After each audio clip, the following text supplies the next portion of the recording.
Top story at this hour, Julius Malema's silence over the ABSA bailout issue is becoming more noticeable by the day after a call by Black First, Land First for the EFF to join hands against ABSA went unnoticed.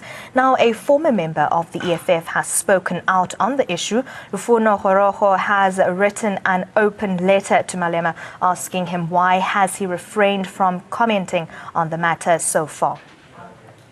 In a no-holds-barred letter, Malema's former compatriot says the EFF leader's silence on ABSA apartheid lifeboats is very loud and deafening. Gorogo says it has now become evident that we were correct to say that Malema has been compromised since he went to London to meet with the white superpowers. Gorogo questions Malema's silence over ABSA, saying it is in sharp contrast to the noise made by the party over Nkandla. Gorogo says Malema can still join the masses and demand that ABSA pay back the money. Given that there has been absolutely no response from the EFF chief on this issue, one wonders what is behind the silence of one of the most vocal leaders of the opposition.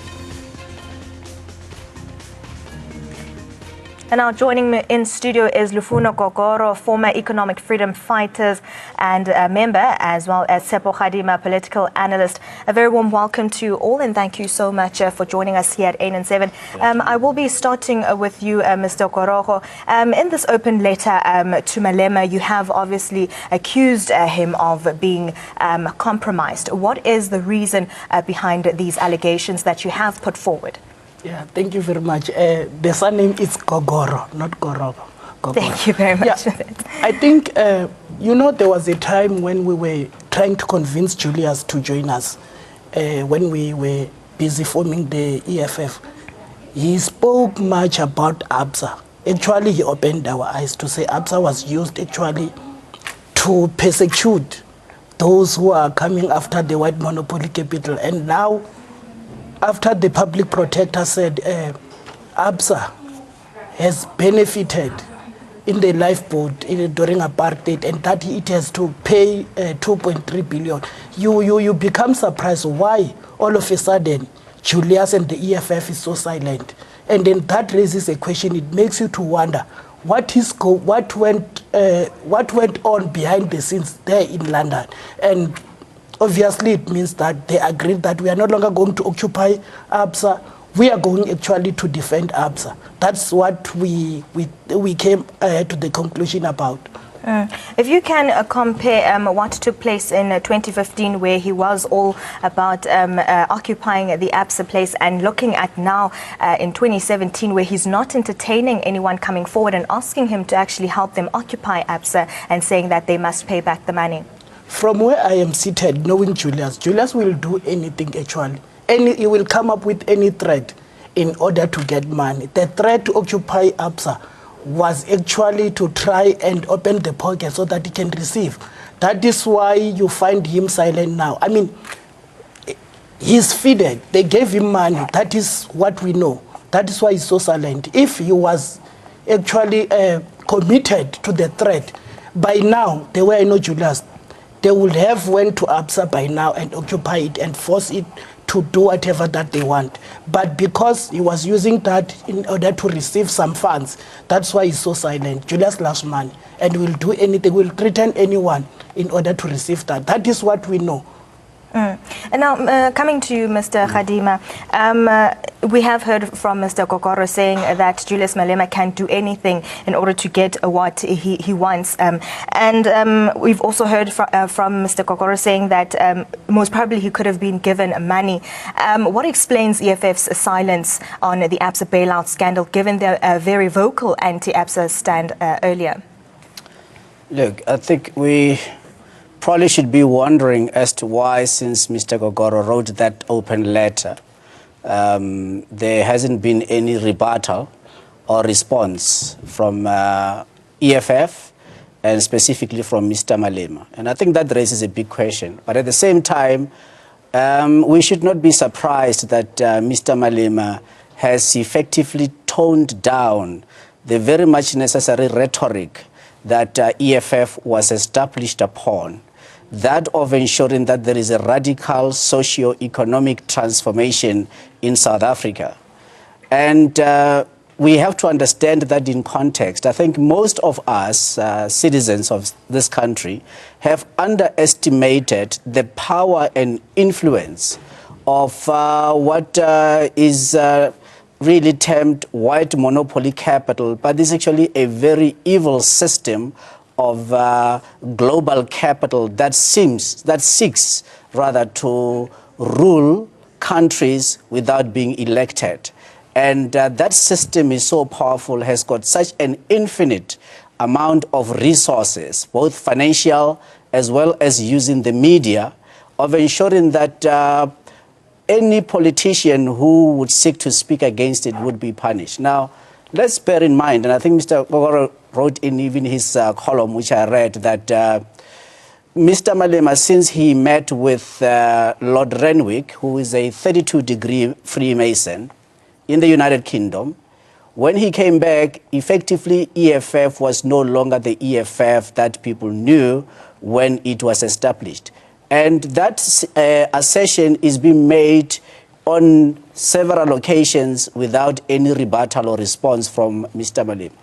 Now, when it comes to the banking institution in question, in this case being ABSA, again, we should not be surprised at the silence and the seemingly about turn from actually going on about a mass action campaign that was mooted by Mr. Malema. In that, I think that right now where we are, Mr. Malema being a member of parliament, being a leader of a political party, he, by the way, has earned the title of what is now known as politically exposed person or domestic prominent influential person, as defined in terms of the draconian and demonic Financial Intelligence Center Amendment Bill, which is back in Parliament and being discussed. And in terms of that bill, Mr. Malema, if he continues to uphold the rhetoric upon which EFF was established upon, he will have all his accounts closed and he will become a persona non grata. But also very important, we need to be fair to Mr. Malema that he's not the only one. The Treasurer General of the African National Congress, Mr. Zweli Mkhize, also had a meeting in the United Kingdom in London with Lord Renwick. And the question that South Africans, I think, need to be asking of all of these leaders who have had meetings, and supposedly from political parties that we would have thought they are from the left, as to what on earth exactly were they doing in that meeting. And when they are now becoming silent on addressing the key issues that this country is facing. And the key issue, let us not forget, it is radical socio-economic transformation. But here we are seeing now people that would have been expected of them to have been not only speaking about radical socio-economic transformation, but actually sponsoring laws in Parliament to give effect to that socio-economic transformation agenda. They are silent. As far as the Democratic Alliance is concerned, we should not be surprised. In fact, we expect of them to have continued silence. We expect of them to not have asked for or even made a public statement on the ABSA Must Pay campaign or on any of the apartheid era debts that unfortunately are sinking this country. But I think it is a sad day indeed in South Africa that on this day we are seeing both economic freedom fighters as well as the African National Congress completely paralyzed and even scared to speak on the need that these corporations, and in this case, as per the preliminary report of the public protector, we understand that she has taken issue with the South African Reserve Bank, which I must hasten to lament that the only thing South African about the South African Reserve Bank is the name and nothing else. But about South African Reserve Bank's failure to collect or recoup the monies that are due from ABSA. And these political parties, we expected them to speak, and they haven't said anything. It is a sad day indeed in our democracy because South Africans have been given an illusion that we are a democratic state. Actually, we are not, because we are ruled by a group of few special interests that are ruling without any election at all. Now, Mr. Okorogo, let me come to you. What is your take on the EFF's partnership with the DA in some of the key metros? Do you believe that Malema and the EFF are alienating their core constituency? There are rumors that the meeting in London, where Julius went and met with Lord Renwick, was actually organized by the DA. We actually said, nah, those are just rumors. But immediately after the election, the local election, Julius said they are going to be negotiating with both the DA and the ANC, giving them conditions why they are going to go into coalitions with, of which one of the conditions with the ANC was that President Zuma must be recalled, of which the ANC refused. With the DA, there was no clear conditions which the EFF came to tell us to say these are our conditions to the DA. Their agreement actually to go into coalition with the DA was actually agreed in London. I mean, from what I know, the EFF, it could never go to coalition with the white monopoly capital defender, which is the DA. But in this instant, Julius decided that let's go with the DA, calling them the better devil. The reality is that Julius loves white people more than black people. That's why he used black votes to get money. And there are rumors also that he's received 30 million rand for Tswana and 50 million for Joburg, of which it may make sense. I mean, we may believe those rumors that it is true, because the EFF, being the radical left, how do you go in collision, in bed with the DA? The reality is that Julius is all about money. He doesn't care about this country because he is in a better position to defend this country from white monopoly capital, from white superpowers and so forth. But instead, he's using the black plight in order to benefit. That's what we see today. I mean, their coalition with the DA is totally wrong. I think that if they really love this country and if really he represents the principle of the EFF, he's going to withdraw from that coalition.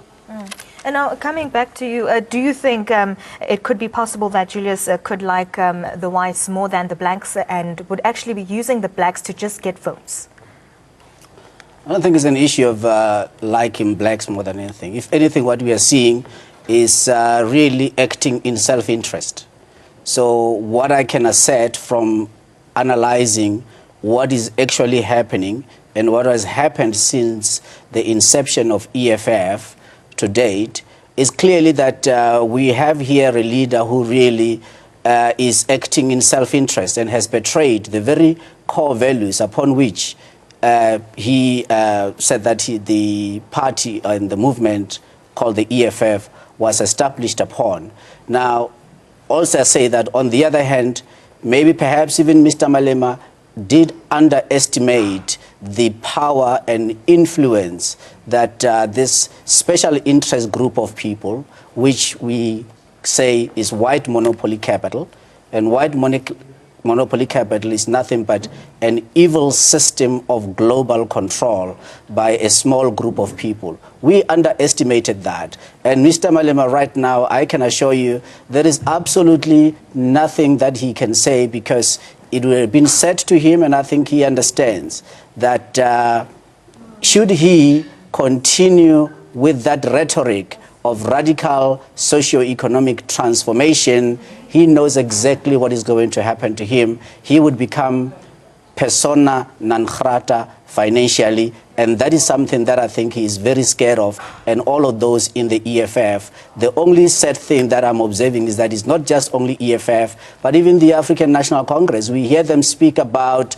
well, we need to now have a radical economic transformation, all of that. The only thing radical about it is the statement more than the actions, because EFF, for example, they are in parliament. the question that needs to be asked, since they are now in parliament, how is it possible that they never demonstrated to the South African electorate, and more so for the people that voted them in, that indeed they can walk the talk by sponsoring legislation in parliament that would then have been ensuring that even if it gets defeated in a vote, but at least they would have gone and shown that indeed they are about radical economic transformation. We have not had EFF speak about the triple PFA, which makes it impossible for black businesses to be able to do even business with the state, whereby we are lagging behind in terms of economic empowerment of black people in this country. We have not had them say anything about all the raft of legislation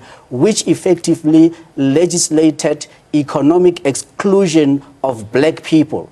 They are now there. It's of no use for them to be complaining that, well, it was the ANC that led the parliament that passed those laws. But even worse is that as we sit here today, the economic freedom fighters have not said a word about, as I say, the draconian, demonic Financial Intelligence Center Amendment Bill, which is now back in Parliament. They have kept quiet. And you ask yourself that how can a party that really campaigned during the previous two elections, the national elections and the municipal elections, on ensuring that there is equity, opportunity can live for more people, and more so that there is a need for transformation of this economy, there's a need for restitution, and particularly on issues of land, that they have not done anything in action. And that is because I think that they know full well that their financial access will be cut henceforth. And more so, if they were to do any much on ABSA, they know that